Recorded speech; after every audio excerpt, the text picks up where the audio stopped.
आज आपको दिखाते हैं मिर्चों की रानी F1।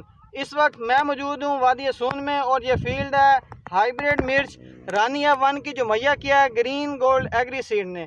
मेरे साथ फार्मर मौजूद हैं अयूब साहब, जिन्होंने हमारी ये शानदार वैरायटी रानी F1 लगाई थी। इनसे पूछते हैं इस वैरायटी के बारे में, इनके क्या ख्यालात हैं। कितने दिन हो गए इसको लगाए? इसको तकरीबन 2.5 माह हो गए। तकरीबन 2.5 माह हो गए इसको लगाए हुए। आप देख सकते हैं कि अल्हम्दुलिल्लाह पौधा जो है वो फुल हेल्दी है, लश ग्रीन इसके लीव्स हैं। और अगर प्रोडक्शन के हवाले से बात करें तो देखें पौधा मुकम्मल फल के साथ लदा हुआ है। तमाम पौधे जो हैं वो मुकम्मल तौर पर फलदारी इनकी आप देख सकते हैं। ज़बरदस्त किस्म की इसकी प्रोडक्शन आ रही है। की कहते हो पैदावार कैसी है इसकी? बहुत शानदार जी, शानदार है।